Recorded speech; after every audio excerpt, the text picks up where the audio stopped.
The books that I want to share with you today are The Fat Cat Sat on the Mat, The Berenstain Bears, Jobs Around Town, Scooper and Dumper, as well as Spiky, and A Tiger Like Me. You can find links to those books in the description, and a link to my own book in the description too if you're interested in that.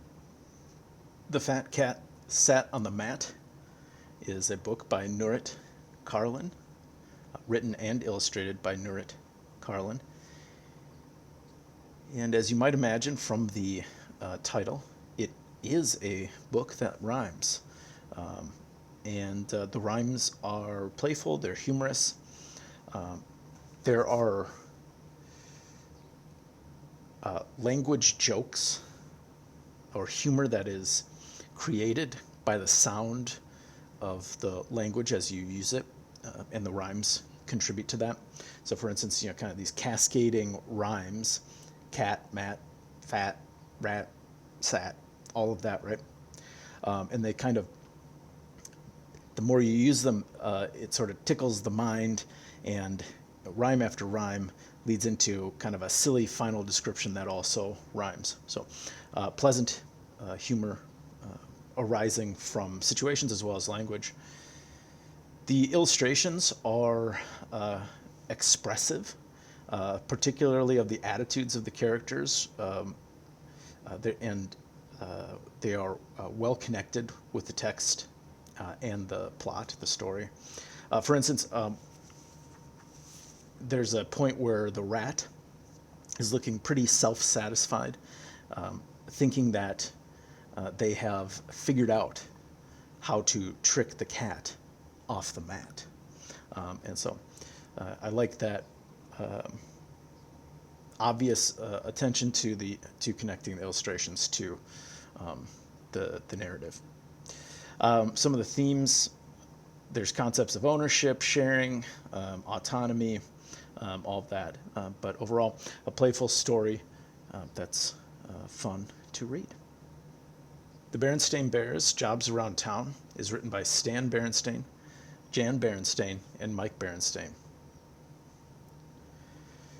This is not a rhyming book. The sentences are simple, but there are plenty of them. So I think a good book for children who are learning to read, or you're trying to make that bridge from where you're just reading to them to that point where they're following along. That's a good one for that. And then also, of course, for them to start to read or reread on their own, or read back to you. The illustrations are kind of, this is sort of a Berenstain Bears classic situation, right, where the story and the instances that are described by this story appear as these vignettes of life around town, and as visually as little vignettes. So it gives you examples to dive into with your child as the story does. And so there's little details inside of each of those vignettes to pay attention to and to talk about, to ask questions about,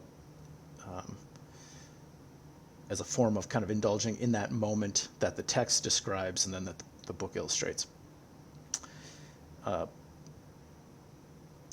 The illustrations also, there's kind of these big, clear shapes and clear activities going on, as well as that depth of detail I just mentioned. So for children who are liking looking at the big shapes and obvious, the more obvious, what is happening in this scene, there's plenty of fruit for that as well. So I think what I'm trying to say is that this combination of the storytelling and the illustration, particularly how the illustrations are done, is going to be engaging for numerous types of children at different levels. Listeners who aren't ready to read yet, those who are reading along, right, because they're getting reinforced by the visuals as well, and then those who are reading on their own and need a break from the reading on their own to look at some pictures. Overall, the book has an empowering message. It's informative about making unique life choices and making a contribution to society, and how there's kind of a place for everyone in the life of a community. And so giving some confidence about a sense of place in our world for everyone. Scooper and Dumper is a book by Lindsay Ward, written and illustrated by Lindsay Ward. One of the things that I liked about this book is that there is some peril in it, and a little bit of peril resolved through some thematically connected choices by characters is, I think, valuable for people to read, because life includes some peril, but peril is often overcome by making good choices and taking action courageously, which is part of the theme that Lindsay connects the peril and the resolution to. It is a rhyming, the language does rhyme throughout, and it is well executed. It is readable and fun to read. It has a sing-songy and pleasant quality. There's even a song written into the text that gets repeated at specific points that you will get stuck in your head, and your children will probably enjoy singing. It's really kind of obvious how it should be sung, the pattern of how the language works, so they'll be able to do that. And for those who don't read yet, that part will stick out. It's got some, there's little notes around it. There's the color of the text is different, so you can kind of prompt them visually, or they get prompted visually, and you can prompt them as you're telling the story to draw them back in and get them to sing that little bit of the song to stay engaged, and kind of have it be kind of a find the song kind of experience. And I think that can contribute to a recognition of words, right, and the beginnings of reading sentences and things like that, because they see the colors, they see the music notes, here's the words that they're saying, that's built into their brain. Now their eyes are looking at the actual text, and maybe at some point they put that together. And of course that song reinforces the theme, which is great. The illustrations they're happy, they are soft, they're wintry, and I loved that part of this takes place in the salt yards in a town, which is for people who live in cold places with snow and ice. I don't know. As a child, that was always a captivating place to drive past. Just seeing this huge mound of salt, like just a pile of salt, right? So it's so connected to table salt. So you see table salt regularly. You never see a lot of it. It's just the biggest thing, container of it. But then to see just these big, huge mounds of salt. So to have a story take place there kind of touched my cold climate soul. In terms of themes, I like the ideas, the themes that Lindsay develops around individual contributions to society, to community, being unique, and that they fit together and work in harmony with or in coordination with other people in the community. And so, right, your contribution as an individual is accentuated and brought to fulfillment by cooperation, coordination with others. And so, right, this idea of being more successful when we work together, more happier when we work together, and making a bigger positive impact on the world and the functioning of our society when we work together. Spiky is a book that's written by Ilaria Guarducci, written and illustrated by Ilaria Guarducci, and translated by Laura Watkinson. Spiky is not a rhyming book. The illustrations are sort of a little bit more aggressive. They have a sharper edge to them, which I guess is appropriate for a book entitled Spiky and with the themes that Spiky has going on.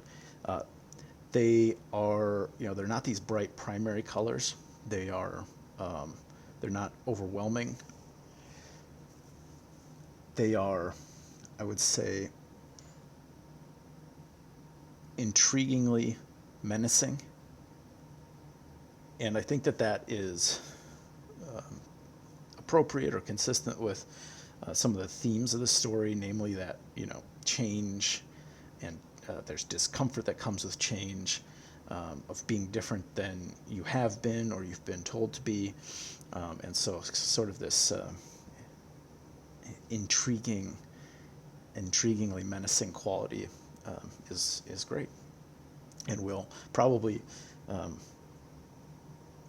be powerful and engaging for a certain set of kids. There are, in terms of what's happening with the language in the story, there are lots of forest and creature nouns, which may help to push the vocabulary for some of your new readers or kids who are reading along with you. They've got some.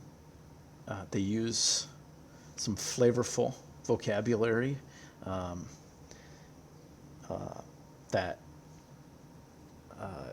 isn't commonly used in conversation. For instance, the word ruckus occurs early on, and no doubt that'll be a vocabulary word for plenty of children.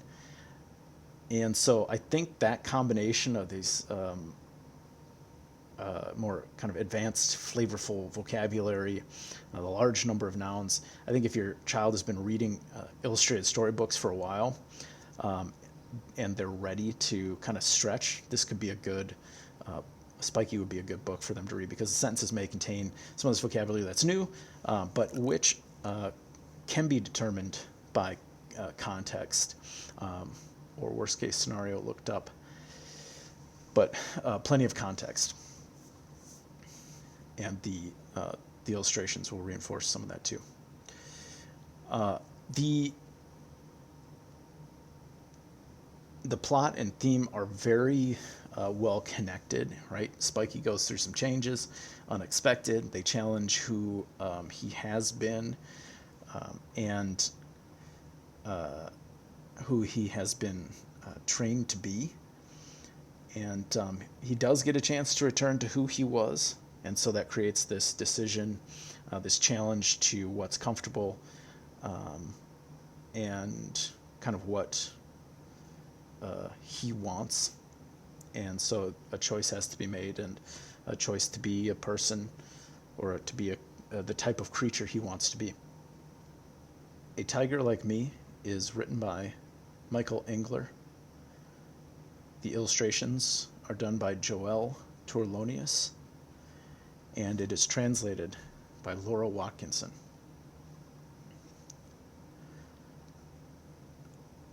I enjoyed A Tiger Like Me because, number one, I like tigers, so that helps. So if you've got a child who likes tigers, you can't go wrong here, because the boy becomes the tiger. And we get to follow kind of a day in the life of this boy who imagines himself to be a tiger. And it not only does it kind of allow us to proceed through a day in those fun moments, but also in the mundane, as well as those moments when you come in conflict as a family, parents and children.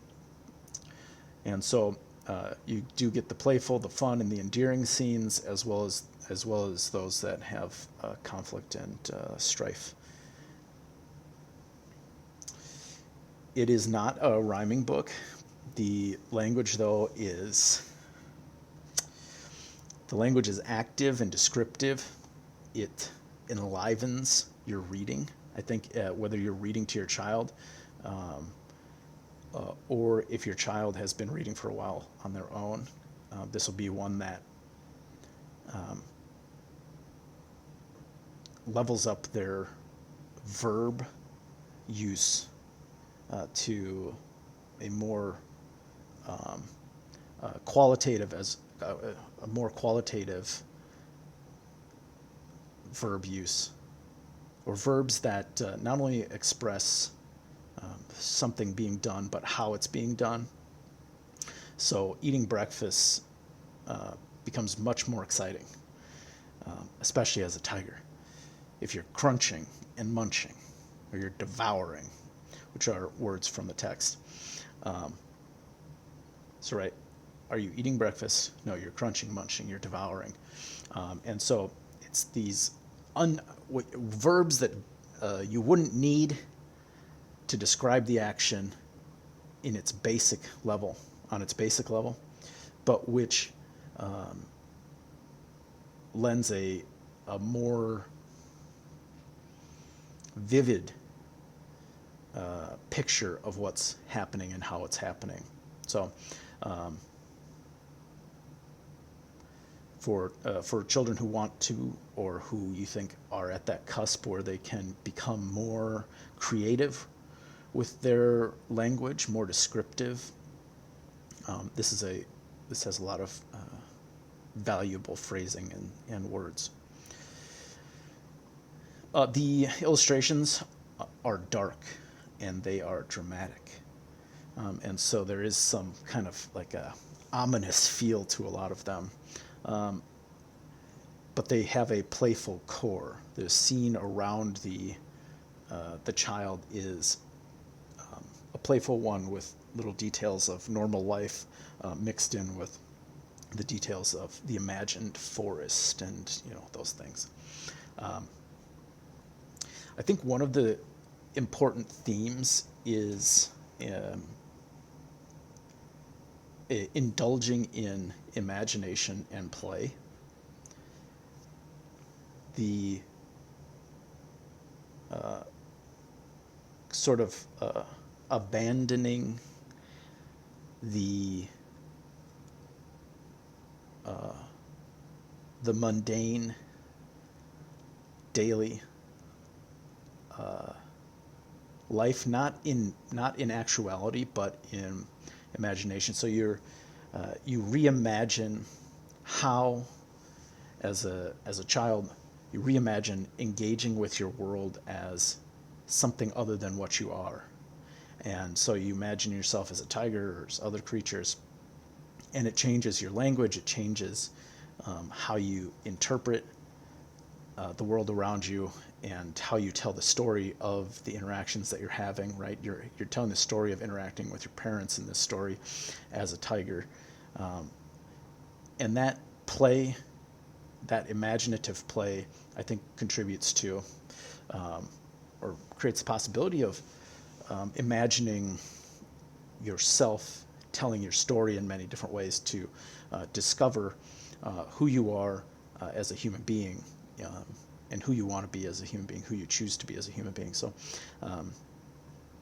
so that's some practice for future life, and being the human you want to be. Thank you for listening to this review, and you can, of course, just a reminder, you can support these authors by clicking on the links below and purchasing their books. And if you'd like to support what I'm doing, you can also find a link for The Adventures of Inspector Badger, The Haunted Oak, in the description below as well. So, thank you very much.